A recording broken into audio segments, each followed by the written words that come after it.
Gente, tudo bem com vocês?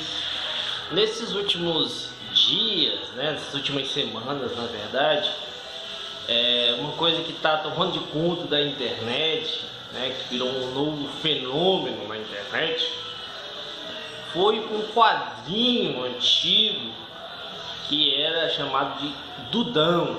Dudão era um personagem principal desse quadrinho. Eu vou aqui falar um pouco a respeito desse quadrinho e de um outro tema que está relacionado com esse quadrinho para a gente fazer uma reflexão aqui interessante.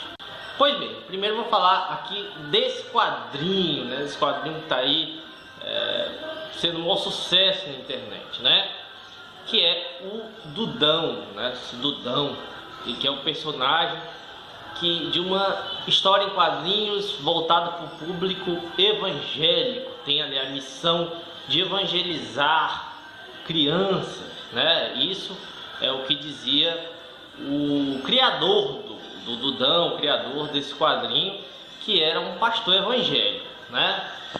Pois muito bem, esse quadrinho foi criado ali em 1992, no início ali dos anos 90, né? Voltado, como eu disse, para esse público evangélico. Eu mesmo, até poucas semanas atrás, quando isso explodiu na internet, nunca havia ouvido falar desse Dudão, né? Conhecia outros quadrinhos que eu gostava muito. Quando era criança, eu lia bastante, né? Turma da Mônica, por exemplo. E o Dudão é meio que inspirado de alguma forma na Turma da Mônica, uma Turma da Mônica evangélica, né? E alguns dizem Turma da Mônica de Chernobyl, né?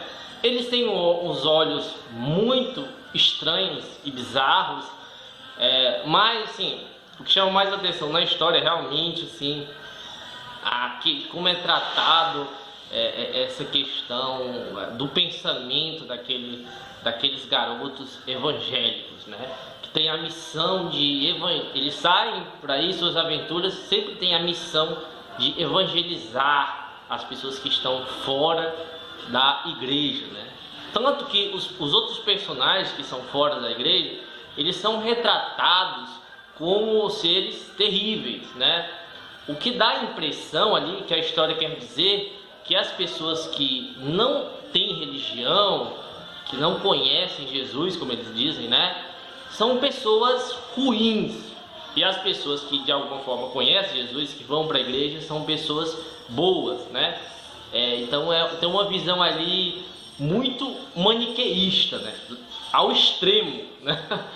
E isso demonstra bem aí uma visão que a gente vê de muitos evangélicos, né? Essa visão de que quem está na igreja é extremamente bom, perfeito, quem está fora da igreja é péssimo, são pessoas que não têm o mínimo de respeito por ninguém, né? Você vê os outros personagens ali, maltratam todo mundo, xingam todo mundo, desrespeitam os mais velhos, desrespeitam as pessoas, fazem bullying com todo mundo. Então há essa visão mesmo realmente muito maniqueísta nessa história, né? E provavelmente influenciou aí pelo menos as crianças que tinham os pais na época que eram evangélicos e tiveram acesso a isso, compravam, né? Então, pois muito bem, eu gostaria de falar também, né, já como eu falei aqui da questão do Dudão, falar um pouco também dessa indústria da fé, né, que é essa indústria evangélica, né? Eles fazem diversas coisas artísticas, filmes, enfim, variados produtos, né, voltados para essa ideia de evangelização. Bom, não é um problema eles criarem produtos assim.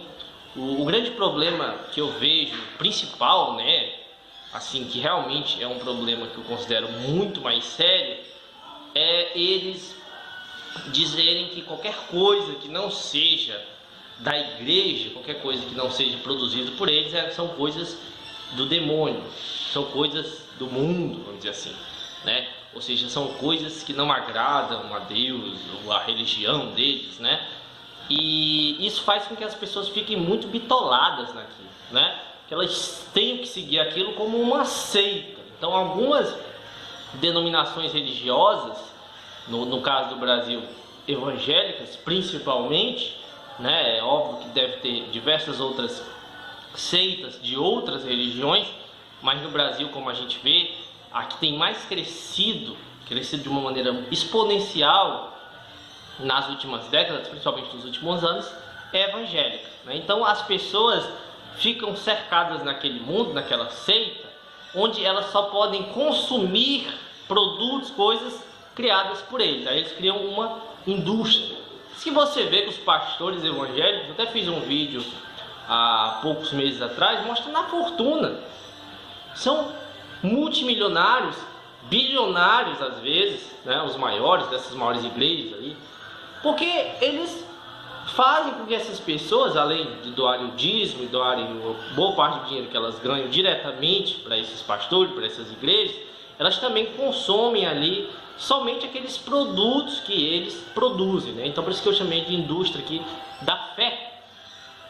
Além disso, eu falei a questão da seita justamente porque eles ficam presos naquele mundo e não conseguem ver o mundo lá fora, são proibidos praticamente de conhecer outras coisas. E a gente viu também um outro fenômeno nos últimos anos, foi essa ligação entre os evangélicos e a política, né?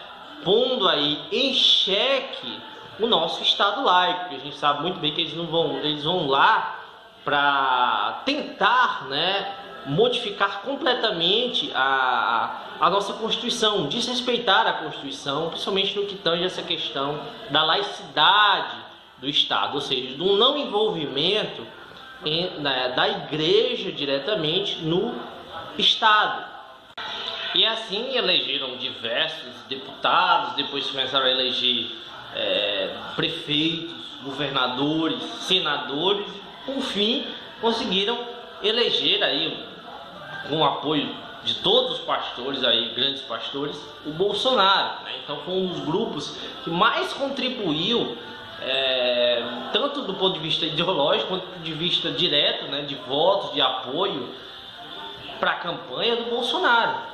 Então assim, era uma coisa que há 10 anos atrás, há 5 anos atrás, a gente tinha um certo temor e virou realidade hoje em dia. Então naquela época lá do Dudão, muitas pessoas, né, no início dos anos 90, não imaginaria como seria hoje aí a influência e o poder dos evangélicos no Brasil. Eles estão praticamente dominando o cenário político do Brasil, ou pelo menos em grande parte.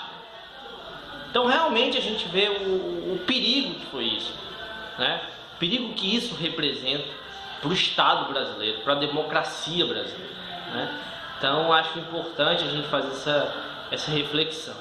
Então é isso, gente. Espero que vocês tenham gostado. Peço que você deixe seu like, deixe o seu comentário aí se você já conhecia essa história, se você já leu esse Dudão, se você, como é que você conheceu isso, se você conheceu agora, o que você está achando disso, ou mesmo sobre essa temática aí da indústria, da fé, e de como isso está relacionado com a questão política do nosso país.